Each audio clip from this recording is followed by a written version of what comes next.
Nanawagan po si Pangulong Bongbong Marcos ng courtesy resignations mula po yan sa lahat ng miyembro ng kanyang gabinete bilang bahagi ng hakbang upang muling ayusin ang direksyon ng pamahalaan kasunod ng resulta ng katatapos lamang na eleksyon. This is not business as usual, ayon sa Pangulo. Dagdag pa niya, the people have spoken and they expect results, not politics and not excuses.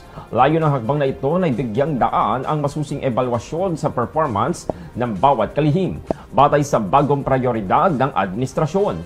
Git pa ni Marcos, hindi ito usapin ng personalidad, kundi ng performance, alignment at urgency. Tiniyak naman ng Pangulo na mananatiling tuloy-tuloy ang serbisyo ng gobyerno sa gitna ng transisyon at na ang prinsipyo ng stability, continuity at meritocracy ang magiging batayan sa pagpili ng mga mananatiling opisyal. Sa panibagong yugto ng kanyang liderato, sinabi naman ni Marcos na ang administrasyon ay magiging mas matalas, mas mabilis at higit natututok sa tunay na pangangailangan ng mamamayan. Ipinahayag naman ng Philippine Statistics Authority or PSA na nasa 5.58 million na Pilipinong high school graduates ang itinuturing na functionally illiterate, marunong magbasa, magsulat at magkwenta, ngunit walang sapat na pag-unawa sa binabasa. Nilinaw ito ng PSA matapos kumalat ang mas mataas na bilang ng 18.9 million na ayon sa ahensya ay tumutukoy sa mga physically illiterate lamang at hindi lahat ay high school graduates.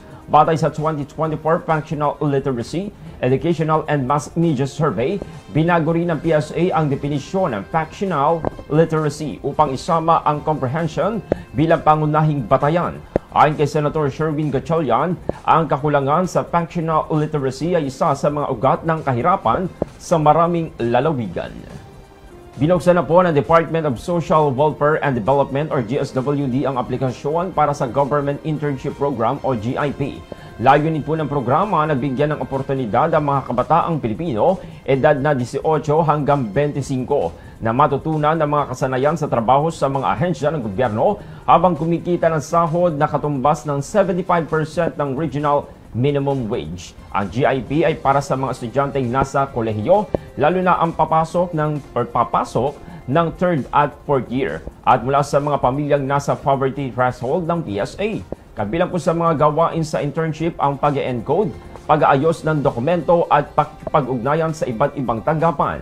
Ang mga matatanggap naman sa DSWD field offices ay tutulong sa mga operasyon ng ahensya. Patuloy po ang pagmamatsyag ng tibok sa Bulkang Taal sa Batangas matapos itong makapagtala ng 13 volcanic earthquakes. Kabilang na po ang 6 na volcanic tremors na tumagal ng 2 hanggang 6 na minuto sa nakalipas na 24 oras at batay po yan sa latest update ngayong Huwebes. Ayon sa PBOX, nasa 2,285 na tonelada kada araw ang naitalang sulfur dioxide emission o nilabas na asupre. Indikasyon po yan ng patuloy na aktibidad sa loob ng bulkan.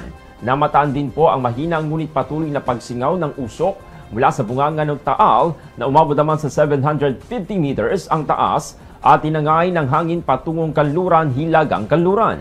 Bagaman may aktibidad, nananatili po sa alert level 1 ang Bulkang Taal.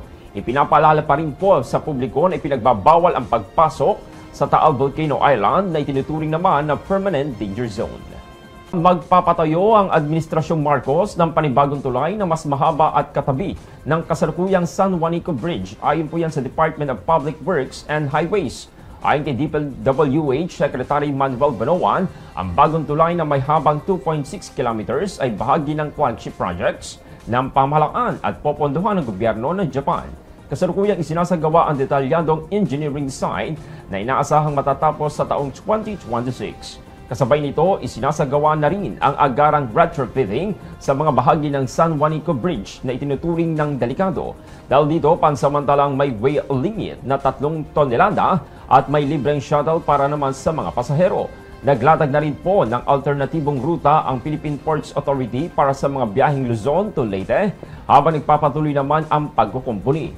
Target na itaas po ang weight limit na tulay o ng tulay sa 10 tonelada bago matapos ang taong 2025. magpapatuloy po ang pag-ulan sa malaking bahagi po ng Mindanao. Dulot pa rin po yan ang umiiral na Intertropical Convergence Zone or ITCZ. Ay po yan sa pag-asa ngayong Huwebes. Sa ulat po ng ahensya, inaasahan po makakaranas ng kalat-kalat ng mga pag-ulan at pagkidlat pagkulog ang Mindanao. Dala pa rin po yan ang patuloy na epekto ng ITCZ. Pinag-iingat po ang mga residente sa posibilidad ng biglaang pagbaha o pagguho ng lupa, lalo na po sa mga lugar na mabababa o bulubundukin. Samantala, ang nalalabing bahagi naman po ng ating bansa ay makakaranas naman ng mga panakanakang mga pag-ulan o thunderstorm na dulot pa rin yan ng easterlies o mainit na hangin mula po yan sa silangan. Babala rin po na pag-asa kahit sa mga lugar na ito ay posible pa rin po ang flash flood at landslide kapag lumakas po ang thunderstorm. Sa kabila po ng mga pag-ulan, sinabi rin po ng pag-asa na mananatiling mahina hanggang katamtaman ang ihip ng hangin at banayad naman hanggang katamtaman ang pag-alon ng dagat sa buong kapuluan.